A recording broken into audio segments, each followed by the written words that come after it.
En fait, ça commence avec mes arrière-grands-parents. Donc, il y a Joseph-Édouard Parent, et qui est marié à Honorine Melançon.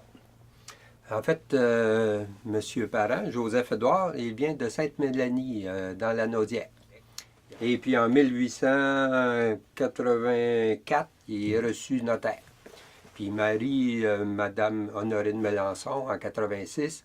Sa femme, Honorine Melançon, bien là, ça, j'ai tiré des informations d'un article dans l'Avenir du Nord quand elle est décédée en 1931. Elle était la fille de Claude Melançon, qui était marchand, en tout cas, de commerce de gros, puis aussi vice-président de la Banque d'Hochelaga.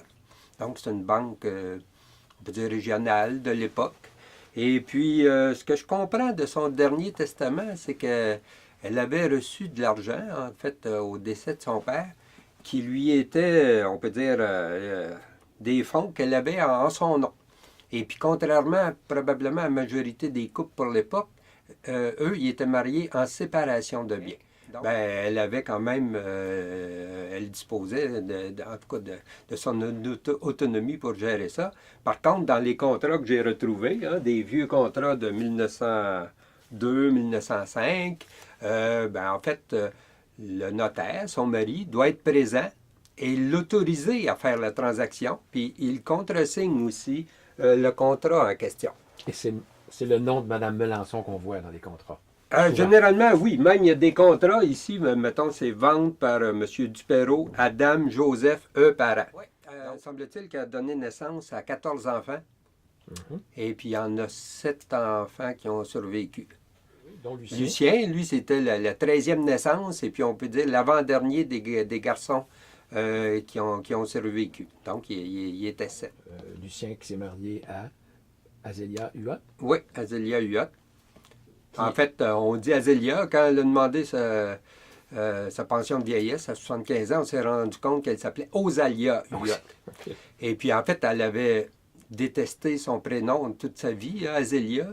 Puis, finalement, elle avait toujours préféré se faire appeler Mme Lucien Parent. Charles-Auguste Maximilien Globensky, seigneur de Saint-Eustache, avait commencé, lui, à faire du lotissement. Donc, il avait déjà vendu, je pense, un certain nombre de terrains.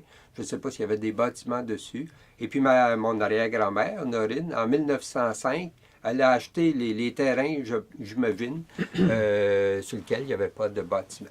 Et puis, on peut dire que c'est là qu'ont commencé les activités de lotissement du domaine Parent. C'est que j'ai retrouvé la carte d'affaires de Lucien Parent, fils de... en 1926. Donc, j'ai l'original. Alors là, ce qui est aussi intéressant, c'est qu'on comprend par la carte que là, c'est Joseph-Édouard le propriétaire. Donc, Lucien, lui, est le vendeur pour son père à partir de 1926 des terrains. En fait, quand ils ont acheté les terres en 1902, ben en fait, ils ont acheté aussi le manoir de M. de Bellefeuille. Plus tard, là, moi, quand je suis allé là, dans cette maison-là, il avait séparé la maison en deux. Il y avait Armand sur un côté et puis Lucien sur l'autre. On parle de la maison qui est au coin du Palais et la rue Belençon. C'est ça. C'est là que... Maison blanche, là. Vous pouvez... vieille photo, là, que vous allez pouvoir... L'ancien manoir seigneurial. C'est ça. Ils ont tout perdu. Ça, c'est en 1934. Mon grand-père, lui, il affirme dans ses notes qu'il y a eu un lac à Saint-Jérôme.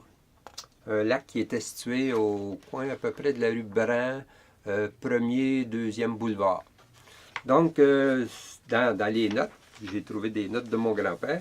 Lui, il affirme qu'il a construit le premier lac artificiel de la région des Laurentides en 1934. Donc, il a construit le chalet Parent. Puis dans ses notes, en fait, j'arrive peut-être une confusion sur 2 années, soit en octobre 1943, soit en octobre 1944. Là. Ça, c'est un peu incertain. Donc, c'est une remontée mécanique, c'est un câble. À l'époque, on appelait ça un skito. Il a été réalisé par un monsieur qui s'appelait M. Paquette de Sainte-Agathe. D'ailleurs, ça, j'ai déjà entendu ça, il y avait comme une quasi-controverse dans la région, laquelle personne avait commencé le premier la remontée mécanique. Il y avait un monsieur Foster à Shawbridge, et puis il y avait aussi un monsieur Paquette à Sainte-Agathe. Ben, à l'évidence, ce que j'ai retrouvé dans les notes de mon grand-père, lui, il avait engagé M. Paquette pour assembler la remontée mécanique.